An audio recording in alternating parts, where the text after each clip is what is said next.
Welcome to the Odyssey, my friends. I am Mike Odyssey, and we have another discovery to talk about, and this is with Nintendo Switch 2, and it could be a really good accessory that I think will make the games unforgettable. I'm talking about an AR VR headset. Yeah, I'll explain the difference between both of them, but it looks like Nintendo just updated another patent regarding an AR VR headset when it comes to Nintendo Switch 2. That and another patent that was just also updated, and I want to go over both because I think they're both related one to another in this video. If you are new here, consider subscribing, helping me get to I think we're about to get 44,000. Please help me get there. I think we're about also 10 to 15 subscribers away, and you could be the one to help us get there. All right, thank you so much. Let's go ahead and get to the patent video, and I'm going to go ahead and go over to my X account here. If you have not yet followed me, I am on Mike Odyssey YT. This is where I drop the things first. I drop all the information here first, and then I make a video on it. So if you want to catch up on little things like this, like patent discoveries first, then Twitter for me is where I drop them first. It's easy. I just upload the images, create a little little caption here, and then just that's it, and then I make the videos after that. But here is the patent. Okay, so what I said is patent alert. Nintendo has updated a patent related to AR VR headset.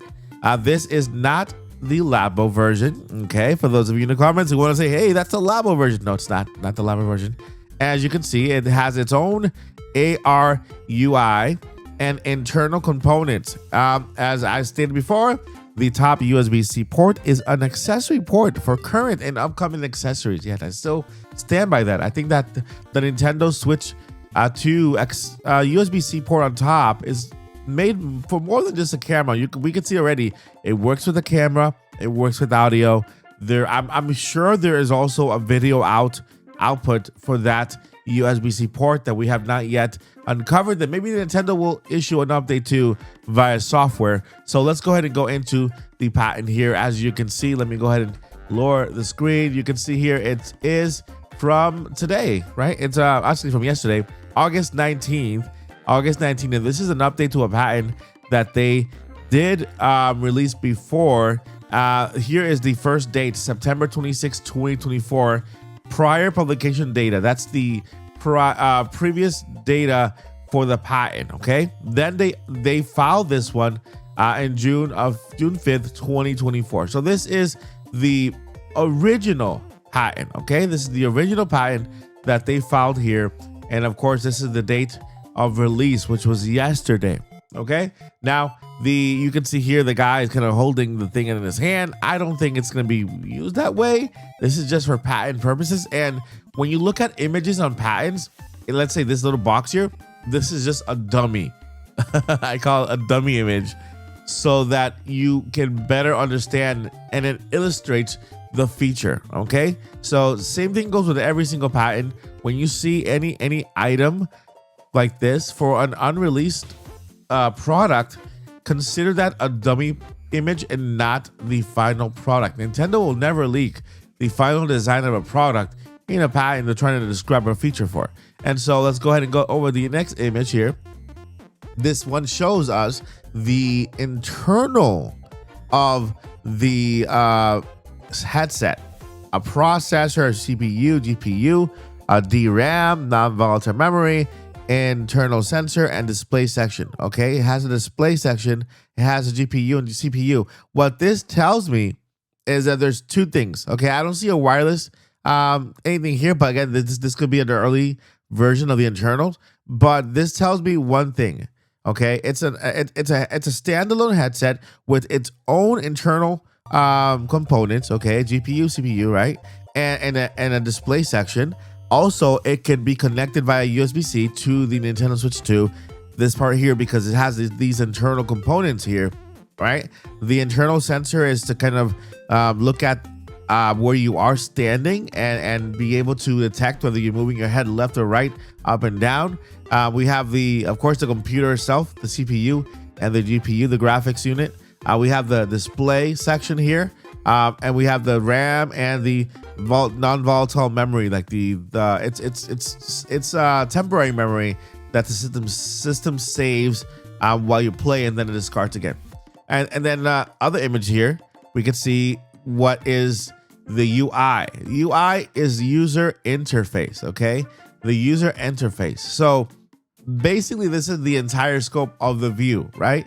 So the user interface will kind of just float in the center, and then we have a B area. These B areas, A areas are the surrounding areas to the UI, okay?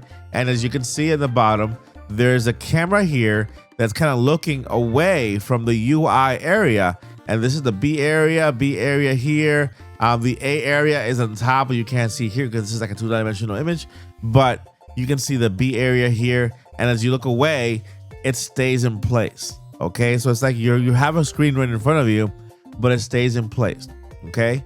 Let's go ahead and look at the other image here, and here we have a better understanding of what we're looking at. So the UI, what we saw here in the previous image, is this little box here, right? And then this side here is the B area and the A on top and the bottom. So this stays floating in place, right?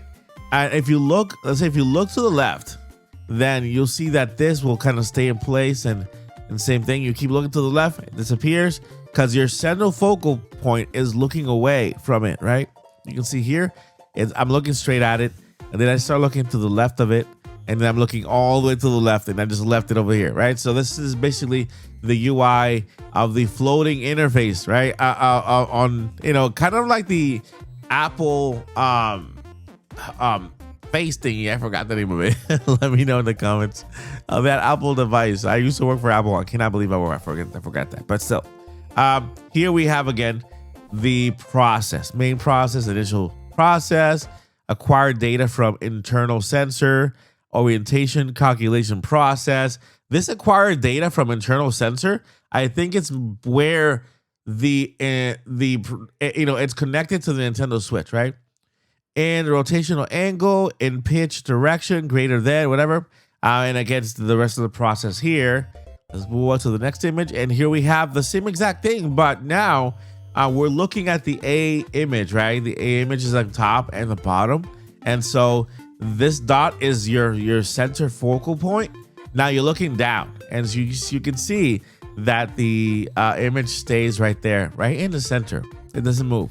And so it's just an example of what we see here. Then we also see like the area of where, of course, your eyes go. and this is the little image here that displays, I guess this is the full display, right? When you put your eyes in there, you get this entire display in there. Then we have here the same exact image, and it's showing you a virtual camera. You're looking straight at this here.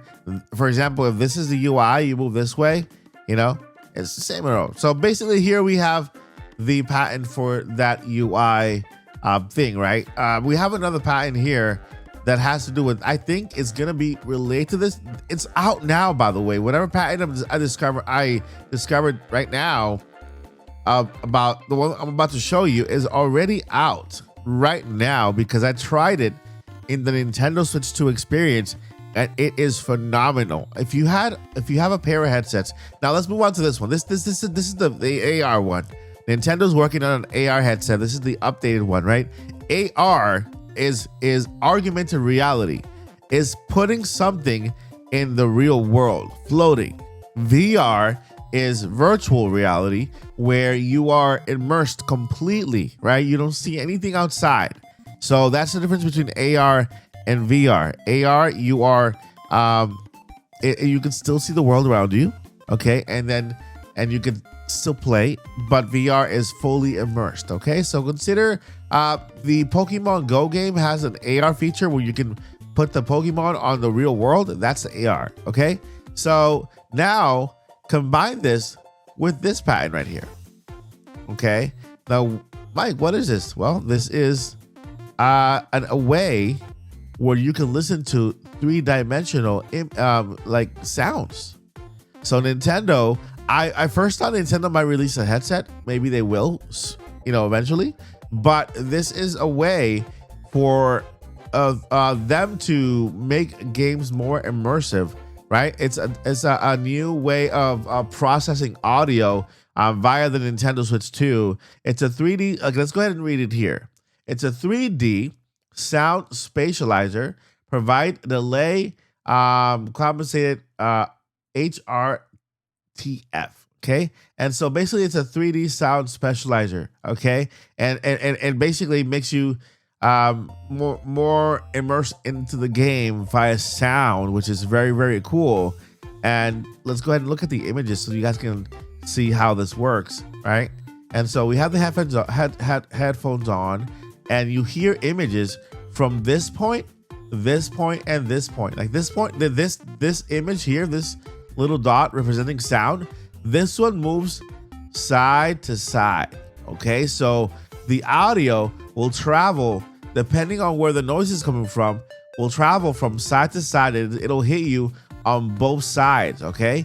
Then this one here, this will travel from this side to this side here, and the other one will travel on this side. So whatever audio, you'll probably feel like it's coming from this direction, and same thing here. Now, when I tried this at the experience, I tried it with Metroid Prime 4, which is incredible. The sound, I felt like it was coming from everywhere. Like if you want to play a game like Call of Duty, right? There's so much going on, the shooting and the people and like the environment is so busy. The best way to play this is with the 3D headset on. It gives you like that immersive feeling. Now combine this with the other pattern, right? With the 3D pattern here, okay? Now imagine you having this 3D pattern here and then having those headset on, right?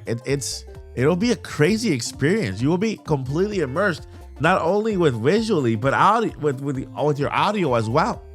And so these two patterns were by the way published the same day, you know, and so August 19th. See, and so you know, I believe Nintendo is actually not done with surprising us, and I think we have not yet seen what the Nintendo Switch 2 is fully capable of. I think this is just a beginning. Nintendo's you know, a lot of people say we would have seen the entire picture over at the Nintendo Switch 2 Direct. I don't think so. I think Nintendo wants to surprise us. If we would have seen the entire life of the Nintendo Switch 2 during the Direct, we might have seen a Switch 2 Lite. We might have seen a Switch 2 OLED, right?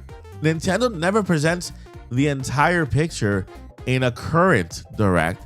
They present what they want to present at the moment to sell the system, right? And as they go on, they will release new products, new accessories, right? And at that time, then we'll see what else the Switch 2 is capable of, right? And so that is basically the video, my friends. I wanted to go ahead and show you guys what Nintendo is working on in regards to the patent for the VR AR headset, and of course also the sound, the surround system. I think it'll be amazing and a great way to play our video games. All right, friends, that is gonna do it for today's video. Thank you guys so much for watching. I would love for you to subscribe if you have not done so yet. I appreciate you more than you know, and I'll see you guys in the next one. Never give up and journey on. Peace.